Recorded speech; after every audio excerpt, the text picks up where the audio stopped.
السلام عليكم، مرحبا بكم في قناه شوات امين. في هذا الفيديو ان شاء الله غادي نقدم لكم واحد الحلوه ديال تدريب كيك اللي سبق لي حضرت لكم وحده بحالها، ولكن كانت بالشوكولا. ولهاد الحلويات هادو اللي الميزه ديالهم هو انهم كيكونوا عاليين او مرتفعين وكيكونوا ترو شارجي بلا ديكوراسيون. كنحضروهم مثلا في اعياد الميلاد ديال وليداتنا او حتى ديال الناس الكبار. فبقوا معايا حتى الاخر ديال الفيديو باش تشوفوا جميع المراحل ديال التحضير. اول حاجه غادي نحضروها هي لا غاناش مونطي بشوكولاته البيضاء اللي غادي تكون هي الحشوه ديال الحلوه ديالي، واللي كنحتاج لها 300 غرام ديال الشوكولا البيضاء، 150 غرام ديال الكريمه السائله اللي غادي نسخنها من بعد، و270 غرام ديال الكريمه السائله اللي خصها تكون بارده. غادي ناخذ الشوكولا ديالي غادي ندوبها، وغادي ناخذ الكميه القليله ديال الكريمه وغادي نسخنها مزيان، ومن بعد غادي نضيف الكريمه اللي سخونه على الشوكولا اللي مذوبه على 3 ديال المرات. بين كل مره ومره كنحرك مزيان، يعني كنصاوبوا لاكاناج بالطريقه العاديه. اللي شاف الحلوه ديال اللي على شكل حقيبه واللي كنت هي عمرتها بلا غاناش، ولكن ما عطيت لكمش، ما درتش الطريقه ديالها، فقط قلت لكم شنو استعملت فيها. فانا كنت غلطت وقلت لكم 300 غرام ديال الشوكولا، كانت غير 200 غرام ديال الشوكولا مع 100 غرام ديال الكريمه السائله اللي سخونه و180 غرام ديال الكريمه اللي بارده. وهنايا من بعد ما ندمجو مزيان فغادي نضيف الكريمه السائله اللي تكون بارده، كنضيفوها على 2 المرات، كل مره كنحركو مزيان حتى كتندمج لينا مزيان مع لاكاناش الاولى.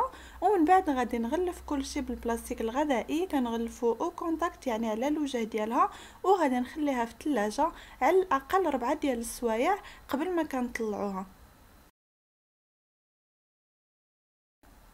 وهنايا من بعد ما بردات ليا الكريمه ودازت عليها 4 ديال السوايع في الثلاجه، فدابا غادي نطلعوها بحال اون شونتيي.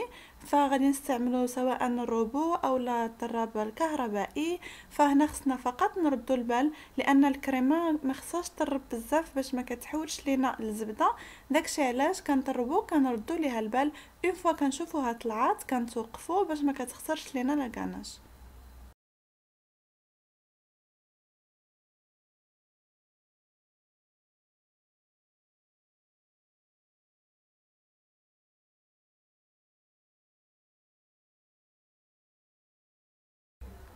فصافي خصها تكون على هذا الشكل، يعني كتكون قابطه راسها وكاين كتكون باقيه ملسه كيف ما كتشوفوا. هنايا بغيت نزيد ليها لا نوا د كوكو او لا جوز الهند، فكتضيفوا الكميه اللي بغيتو.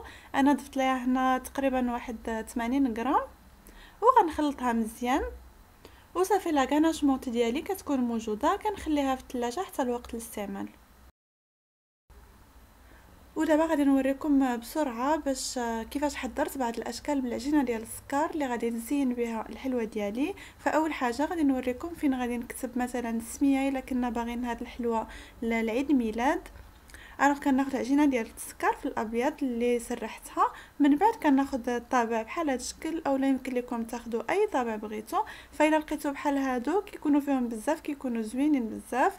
ومن بعد غادي ناخذ واحد السيليكون اللي فيه هادوك الشكيلات، غادي ناخذ منه واحد الشكيل فقط كنديروا فيه العجينه ديال السكر وكنحيدوها. من بعد كيف ما شفتوا فانا حضرت ديجا واحد من قبل، يعني غادي يكونوا عندي 2 اللي غادي نديرهم فوق من هذيك البياسه اللي قطعت من قبل، واللي غادي نكتب فيها السميه بالاستعمال هذا اللي كنكتبوا به السميات بحال ما هكا صغيورين في لي صابلي. فحتى هو كيكون براتيك في لاباطا سكر، كيجي زوين بزاف. صافي كتجي بحال ما هكا. ومن بعد غادي ناخذ هادوك الشكيلات اللي درت بالسيليكون، غادي نصبغهم بالدوغي اولا بالذهبي. يمكن لكم تستعملوا الملمع الذهبي اللي كتخلطوه مع شويه ديال الروح ديال الحامض، كيعطيكم نفس النتيجه. ومن بعد بالاستعانه بشويه ديال الماء غادي نلصقهم فوق هذيك لابلاك اللي صاوبت. وقبل فانا خديت هذوك ليلات خليت حفروا فيها اولا هذوك الحروف ديال الاسم اللي تحفروا ليا في هذيك لابلاك، غادي ندير فيهم حتى هما هذيك الصباغه هكذا السميه اللي درت اولا الكتابه اللي درت، فكتجي باينه بزاف وكتعطي واحد الشكل زوين.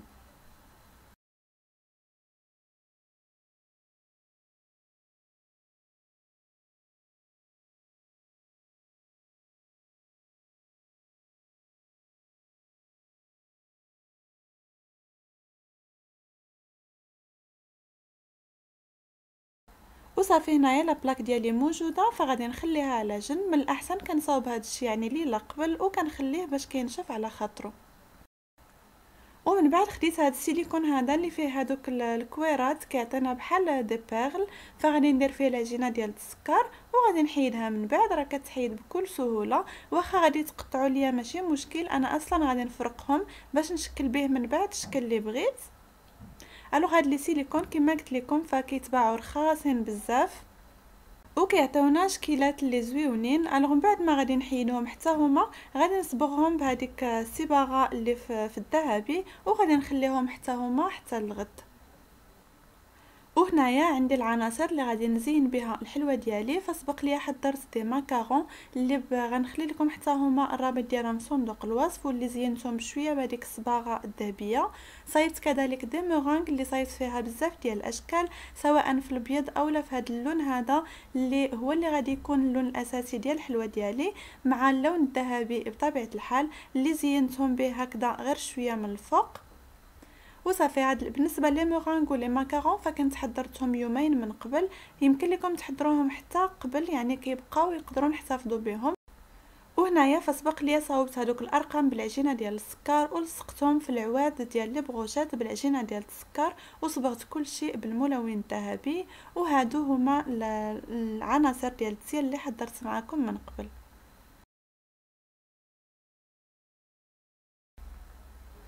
ودابا غادي نبدا المونتاج ديال الحلوه ديالي. الو غادي نحتاج هاد سبونج كيك اللي سبق لي حضرته معكم، فغنخلي لكم جميع الروابط في صندوق الوصف. غنحتاج لواحد السيرو كوميم اللي غادي نسقيه به غير واحد شويه باش كتبقى ليا الحلوه طريه.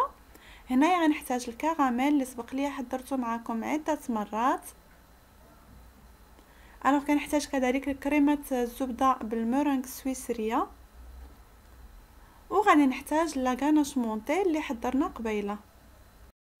الوغ اول حاجه كنديروها كناخذ شويه ديال كريمه الزبده غادي نديرها فوق السيبور ونحط عليها الطبقه الاولى ديال الكيك، هكذا ما غاديش تبقى تحرك ليا من بعد.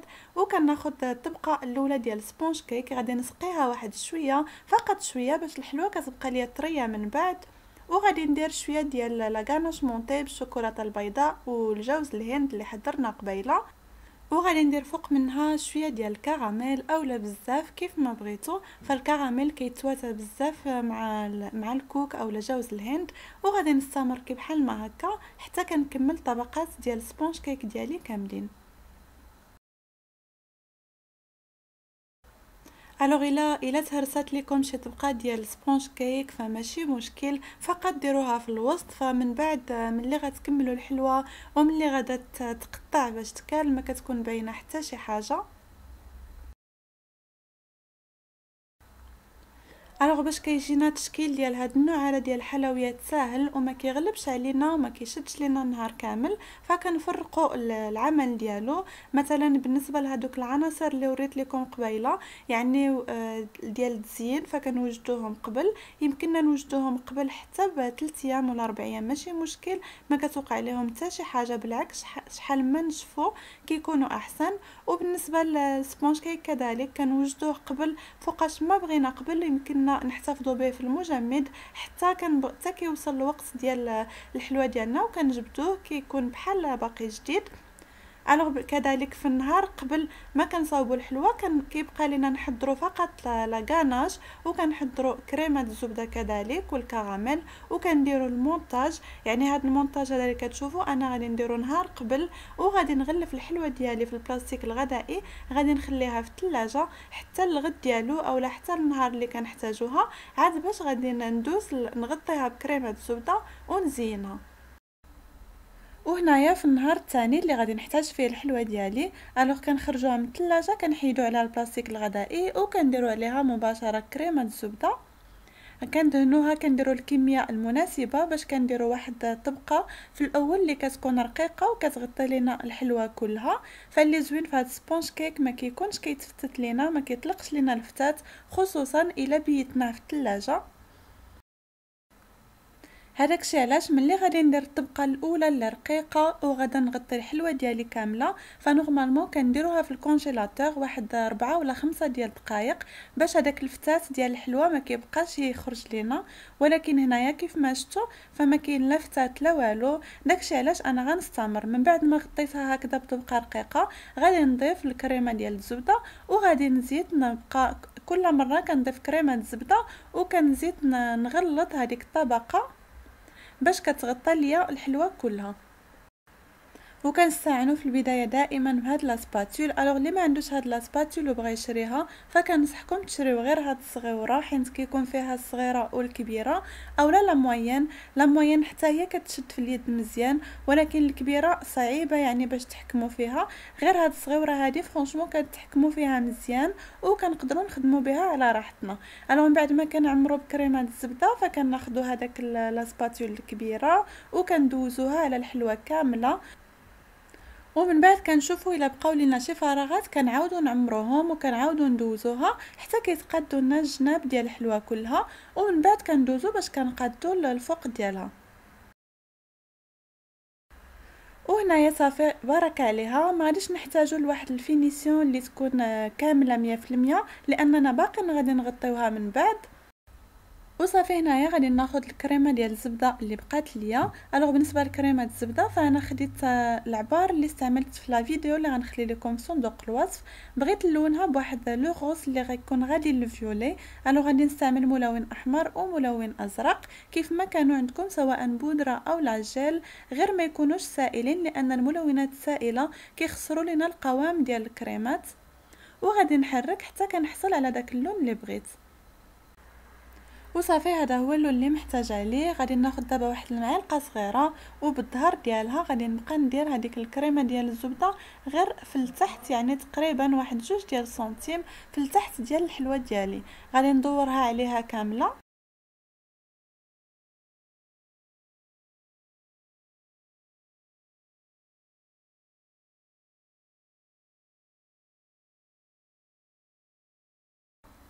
ودابا غادي ناخذ لا سباتول الكبيره وغادي نبقى ندوزها على الحلوه ديالي باش كندمج هذيك كريمه الزبده اللي ضفت جديده مع كريمه الزبده البيضاء.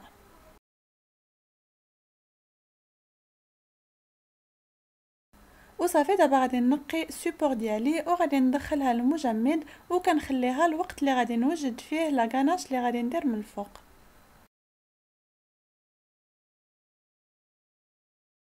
بالنسبه للغاناش فكنحتاج فيه 100 غرام ديال الشوكولاته البيضاء و50 غرام ديال الكريمه السائله. يمكن لكم تستعملوا فقط نصف الكميه. غادي ندوب الشكلاط وغادي نسخن الكريمه. انا كنضيف الكريمه اللي سخونه على الشوكولاته اللي مذوبه على 3 ديال المرات وكنحرك بين كل مره ومره باش في التالي كنحصل على واحد لا غاناش اللي ملساء. الوغ انا بغيت اللون ديال لا غاناش ديالي يكون في نفس اللون ديال الكريمه، فغادي نضيف كذلك الملون الاحمر والازرق وغادي نحرك مزيان حتى كنحصل على اللون اللي بغيت. صافي وغادي نخليها على جنب، غنخليها حتى تبدا كتقبض راسها شويه عاد غادي نستعملها. الوغ هنايا بعد ما قبضات ليا شويه لا غاناش راسها يمكن لكم تخليوها اكثر من هكا الا ما بغيتوهاش تسيل لكم حتى الاخر ديال الكاطو اولا حتى لتحت ديال الكاطو. وجبت الكاطو ديالي من المجمد. دابا غادي ندير واحد شويه فوق من الكاطو وبلا سباتول غادي نحاول نوزعو باش الفوق ديال الحلوه ديالو كله يكون في اللون ديال لا غاناش. ومن بعد غادي ناخذ واحد البلاستيك ديال المجمد اللي درت فيه لا غاناش وغادي نبدا نسيلها في الجناب بهذا الشكل. وفي التالي كنعاود نقاد هذيك الدوره ديال الفوق بلا سباتول وكنخليها على جنب حتى كتشد ليا الغاناش شويه راسها.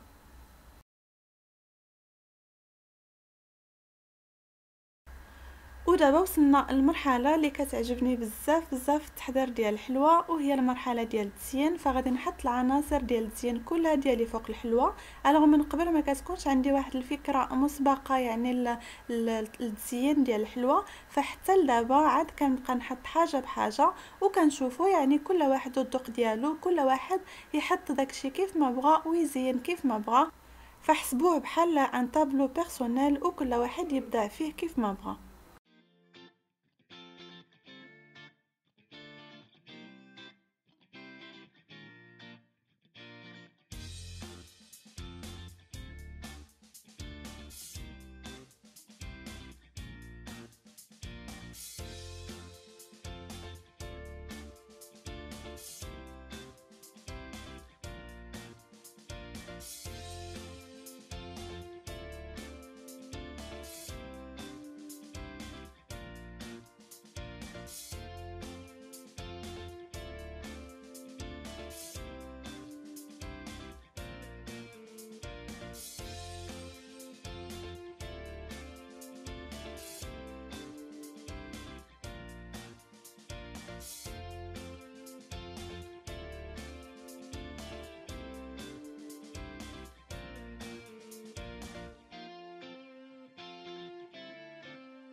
هذا هو الشكل النهائي ديال دريب كيك ديالي. فكيجي على هذا الشكل، كيجي زوين بزاف. فانا شخصيا كيعجبني هذا النوع هذا ديال الحلويات اللي كيكون طرو شارجي بلا ديكوراسيون.